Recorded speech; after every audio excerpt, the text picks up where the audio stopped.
basically, we're going to work on this problem. I just want to work out the solution for you guys right now. And thanks again. So first, everybody did an awesome free body diagram for the crate. You have the normal, you have the weight. Your free body diagrams were way better than mine. Like, you had the applied force, and then we had this little friction force. And, we asked what the normal force in the crate is. What I saw was a lot of people trying to do this, normal minus weight equals MA, from the elevator lab. You got to be really careful. You can't just borrow formulas like that. In the y direction, the force is actually balanced. So what that means is in the y direction, we actually have the normal equal to the weight. So when we want to get the normal force on the crate, we know that it's a 30 kilogram crate. So the weight here is going to be 30 times 9.8. And so to get the normal force on the crate, we can just do 30 times 9.8. And we're getting 294 newtons of force.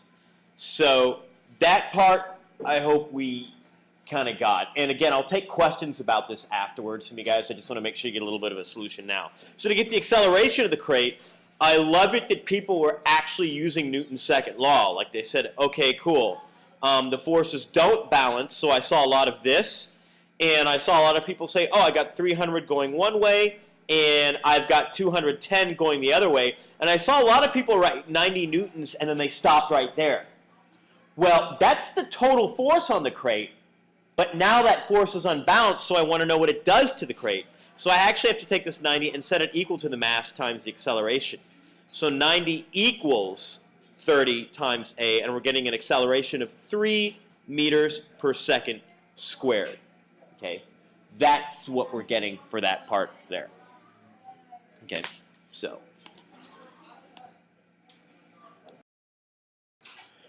now for the second problem, it actually starts off being like a review problem from the last unit. So we're actually going to have a very similar free body diagram with a normal, a weight, an applied force, and a friction force. Now here, this is a little bit of an annoying question. I know that I haven't done coefficient of friction with you in a while, so I gave you the formula here. So let's remember, in the y direction, the force is balanced. So in the y, we can say the sum of the forces equals 0. That is, they balance. A lot of us, I like to say n minus w equals 0, but I know a lot of you just go straight to n equals w. So we have a 300 Newton weight. So I know the normal force equals 300 newtons. So when we want the coefficient of friction, I'm actually going to take the friction. I also know that in the x the force is balanced. So the force is balanced in the x, which means the applied force here actually balances the friction. So that means the friction is equal to 50 newtons as well. So to calculate this coefficient, we simply take 50 newtons equals mu k times 300. And I was really impressed to see a lot of people just get the answer as 1 over 6, which is 50 over 300. If you want to get decimals, it's 0.17. I'm okay with either. And then this is an annoying question as far as the reading goes. Like, if the acceleration, what's the acceleration of mu k is 0? And I saw people get a little bit confused on, well, what do they want? Well, if mu k equals 0, that means the friction is 0. So our new free body diagram would be, we'd have like a normal, we'd have the weight, and we'd have the applied force, and no friction. So in the y direction, they balance. But in the x direction, we're going to have just the force going to the right equals m times a. And so that's going to be 50 equals, now I need a mass. So I have a 300 Newton block, so I need to get the mass as 300 divided by 9.8, which is going to be about 30. So I'm getting, 31 times A.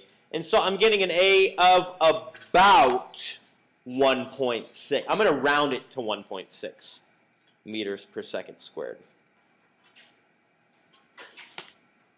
Okay. Just to kind of... All right, guys, so for the last problem, let me just do this here. So once again, this is like the same free body diagram we've had for all of these. Normal, weight, force, and friction. And then when we want to get the force of friction on the crate, a couple things. In the y direction, I just want to say the force is balanced because it doesn't fly into the air. In the x direction, the forces don't balance. And what I actually have in the x direction is the applied force minus the friction equals ma. So to get the friction on the crate, first let me use the formula. The friction equals mu times the normal force. And to get that force of friction, I need to remember that the normal is going to equal the weight in the y. So if I have a 50 kilogram crate, the weight is going to be 50 times 9.8. And if I have that right, I think that's 490. Let me just double check. Yeah, 490 newtons. So what happens when you do zillions of these problems? Sadly, you memorize these weights. So I'm going to get that the friction equals 0.15 from here times 490 newtons. So when I actually work this out, I'm going to get a friction force of 73.5.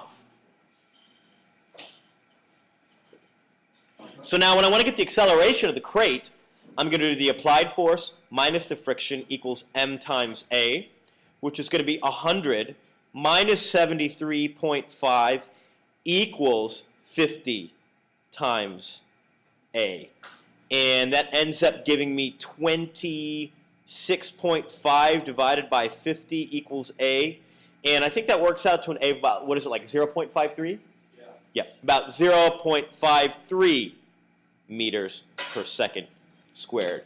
So this is a really quick trip through this. And when I get back from my trip, for those of you who aren't here with me in class, I'm obviously going to be happy to go over this slowly, but I'm actually going to cut this video out now because I'm with my Block 5 class, and I'm going to go over this with them to help them out. So for those of you that are just watching this, we'll catch up next week.